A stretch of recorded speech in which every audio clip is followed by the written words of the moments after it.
Welcome back to Box to Box. You join us on the sofa in the midst of hot conversation. David Hayes on the sofa, Troy Townsend, and the gorgeous Danny Goodfella. Also joining me is the even more gorgeous Sophia and Stefano. You're all gorgeous. She's more gorgeous. You're all amazing. Okay, let's get straight down to it. PFA Young Player of the Year went to Dele Alli, and also Mahrez as well got Player of the Year. Do you think that perhaps Vardy, Kane could have got it? Was that a fair distribution of the awards? Dele Alli, most definitely. Yeah. He's been outstanding. You know, first season in the Premier League and what he's done in, you know, apart from the punch the other night, has been amazing, to be totally honest. Mahrez, I can see why, but I like the unsung heroes. I think Kante at Leicester City has been absolutely amazing. And you saw that you took Vardy out of that team, and not that it didn't make any difference, but, you know, that they still won 4-0. I think if you take Kante out of the team, it's a different kettle of fish. He's got great engine. I think he's probably been overlooked quite a lot by everybody, really. Probably, yeah, but I think he's the player that everyone would actually want in their team. David, stop breaking our set. So, yeah, I actually would have gone for Kante, to be totally honest. Well, we'll move on because Manchester United, Louis van Gaal, if he wins the silverware at the FA Cup, I still don't think that's going to save his job. And what amuses me the most is my dear love to my left, her love of Mourinho. Why does that amuse you? Should we talk about that? If I say if, because I'm still saying if, he's going to go. Mourinho goes to Man United. He's going Man United. Do you understand that's like watching an ex-boyfriend get married for me, and being there? Not for me though, is it? Standing at the altar with him, just going, yeah, well done. Troy, is this going to happen? Is this the right choice? Dan, it's kind of funny, really.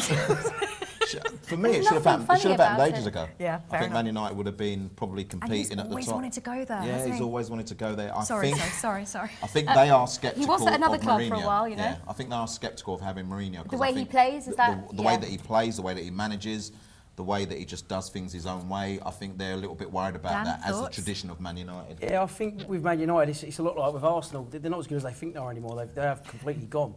Wow. And they the FA Cup. Yeah. Wow. Yeah, okay. They've inherited a lot of. I mean, if you saw what Ferguson left to Moyes, which has now got left to Van Gaal, I mean, there's a lot of players that are in contracts. He's got left with a lot of rubbish, I thought. But Mourinho, will he go there? It's good as a neutral. PSG have been interested in him. Yeah. He's good to watch, and he's good value. And he's good value as a manager. It's more about him than the team. trying to sell him anyway. Okay, so Leicester, I think, will still, if Ranieri can really still work on that squad, they stand chances next season of really showing that they can do this long term.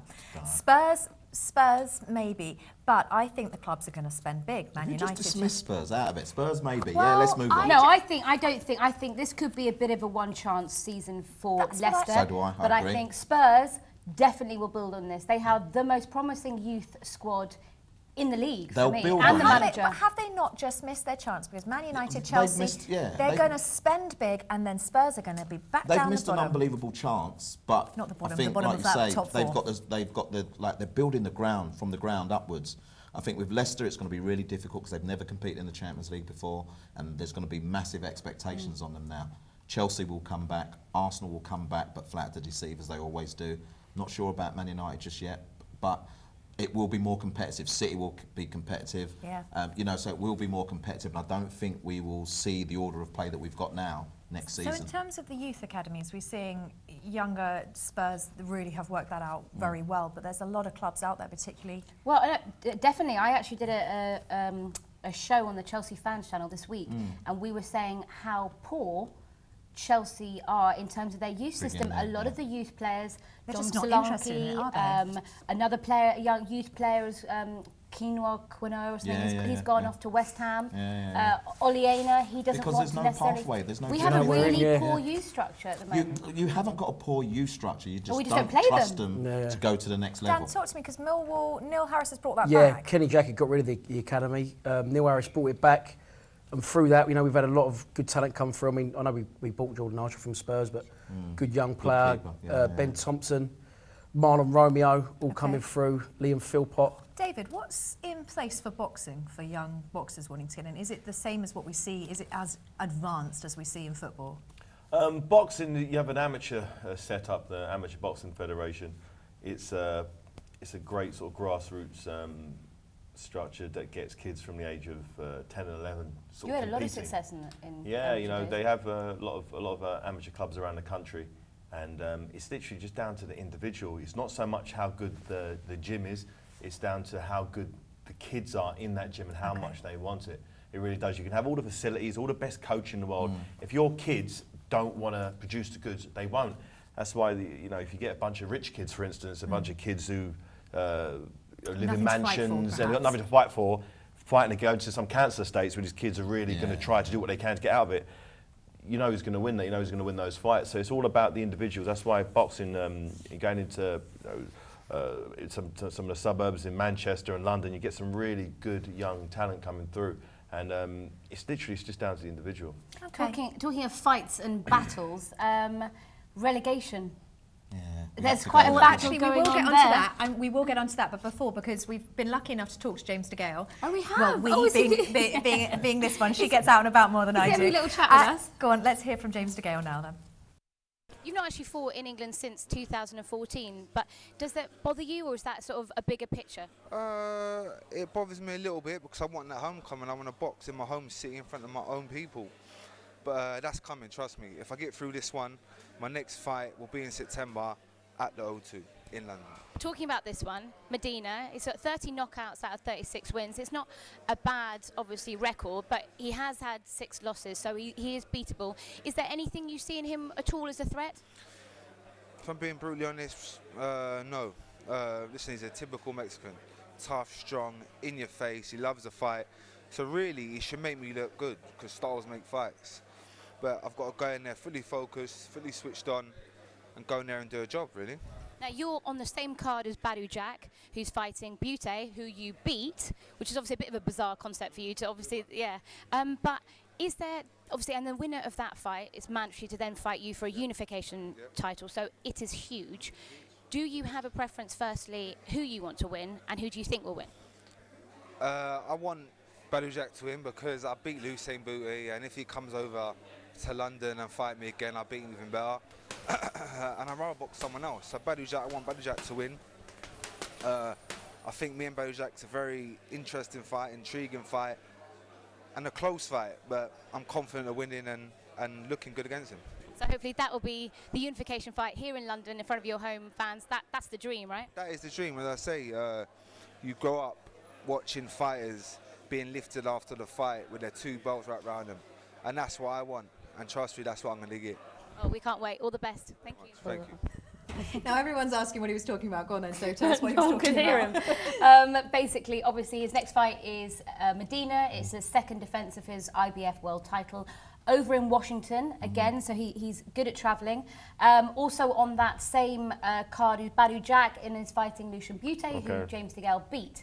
Yeah. Now, super middleweights, very exciting division. Obviously, you know your mate George Groves. He's fighting Murray. My Murray. Could you see a rematch possibly between DeGale and Groves? I think so. You know, if you look at DeGale's record, it's nearly unblemished. You know, he's answered all the questions he needs to ask, except when he got in the ring with George Groves. George Groves seems to be his boogeyman. He beat him as an amateur, and now he's beat him as a professional. That fight was a little while ago, and both fighters have gone on since. You know, James DeGale remained unbeaten. Since then, George Groves has lost 3 fights. So I believe George Groves has what it takes to beat the rest. He just needs to prove it on the night. And I believe James DeGale will beat Badu Jack if they do fight, sort of the winner fights, the unification fight. As Lucia Butte, I believe he's past his best now, and Badu Jack fighting in Washington, you know, away from Lucia Butte's hometown of Canada, will definitely work in his favour. And I believe a big all-British super middleweight clash between James DeGale, who will be the unified champion, and George Groves will be mega. It'll be absolutely massive, and it'll be an absolute barnstormer. Okay, well, we'll come back because we're going to talk a little bit more about you in just a second. But just quickly, let's touch on this relegation battle. I know, Troy, I'm asking you this because obviously you're more involved than you were maybe 4 months ago with Andros playing at Newcastle. I don't want to say it, but I'd rather Big Sam went down than Newcastle, but it doesn't look likely that Sunderland are going down. The thing is, both of them are playing really well at the moment, and both of them are taking points where probably people thought they wouldn't have done. So Sunderland 4 games to go. They took a point against Arsenal on Sunday when we were all praying that they lost, so which was embarrassing. Newcastle got Palace to go. They've got Villa away, and then they got Tottenham last game. Now, obviously, we're hoping that Tottenham have got absolutely nothing to play for and just turn up just for the sake of it. But At the moment, it does look like Big Sam's got them playing well, Sunderland. They're not conceding goals. And That's what he does, isn't it? When crunch time comes, Big Sam steps up. Now let's talk about Norwich quickly, because do we think it's going to be those three that really suffer? I think Norwich, that big defeat against Sunderland doesn't help, and they've got Arsenal next.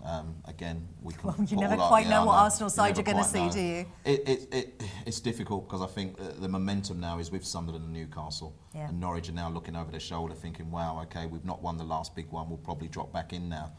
I think it really is down. Sunderland got a couple of difficult games to come, but like I said, he's organised them so well. Dan, thoughts? As a Millwall fan, if we go up, obviously... As a Millwall fan, you can I'm thinking... As a Millwall fan that's in the Premier League at the moment. No, I'm thinking Millwall go up, Newcastle come down, what a weekend away that'll be with the boys, but I'll do that to my good mate Troy, so I think Norwich will go. He was your dad a second ago, he's now your boy. Time me. You move quick, my love. Get me some match tickets. Okay, back to David then. So 3 years out, you've come back in. The heavyweight division's absolutely massively exciting at the moment. People are shouting out for you to fight all sorts of people. Where do you want to go with it? What's your long-term plan? Long-term plan is obviously to win the titles. You know, I've got this fight on May 21st at the O2 Arena, so looking forward to that against an unbeaten fighter. After that, I'll fight Shannon Briggs, Shannon the Cannon, if he wins on my undercard, which I'm pretty sure he will do, so I'll probably fight him in September. Is that really, I know because he's called, is that a massive interest to you, or is that just part of the process? It's the biggest possible fight around at the moment for me. You know, you've got Anthony Joshua, he's got...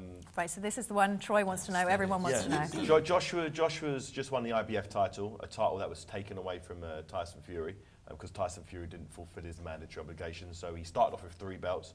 He's had the IBF taken off of him. He remains with the WBA super title and the... He's going to lose those next, though, isn't he? I don't know. Well, what's your prediction on that? I don't know. My prediction is whoever throws some... It sounds really stupid. Whoever throws some punches. It sounds completely crazy. But neither of those guys threw any punches in the first fight, and Vladimir threw less punches, so he lost the fight. If either one of them really wants to win the fight, they just got to let the hands go a little bit. Do you think you underestimated him in the first fight? I mean, I don't think anybody underestimated anybody. I just think it was a big occasion. They both had they're both big, dangerous guys, and neither of them wanted to commit. So it was a very sort of boring fight. But Tyson Fury threw about 4 or 5 punches more around than him and won the fight. So you got to give the guy credit. So he won those titles in Germany, but now he's having a rematch in Manchester in July 9th, I believe. So that'd be hopefully they let the hands go. But I'm fingers crossed Tyson Fury wins, because then what will then happen is... Is that the fight you want?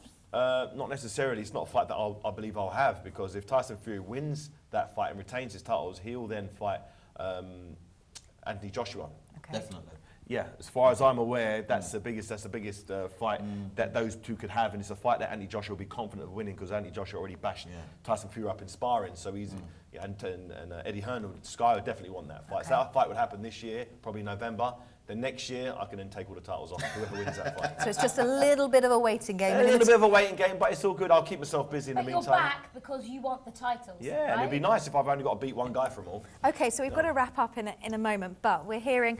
Fine, there's a lot of work for you to do. Well, not a lot of work to do, but there's a bit of time. There's a bit of time. Well, I mean, in boxing is what I'm getting at. So you've got a couple more years of that. But then we're hearing talk of acting. What does? Because I know we've got the near future, but what does the next sort of 5 years? What's the 5 years? Well, in 5 years' time, I definitely will be an established actor, I believe. So I've got my work cut out for me, learning how to act. I'm not laughing at you. Sorry, I'm not laughing at you. Sorry, someone was knocking on the window. That's what I was laughing at. Hawaiian.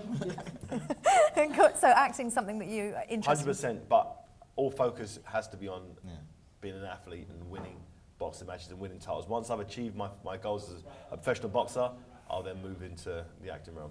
Okay, amazing. Well, thank you so much for joining us, David. It's been fantastic you having on the sofa. Troy, my long-lost dad, we love you. And Danny, thank you so much for coming in. From us, it is good night and goodbye.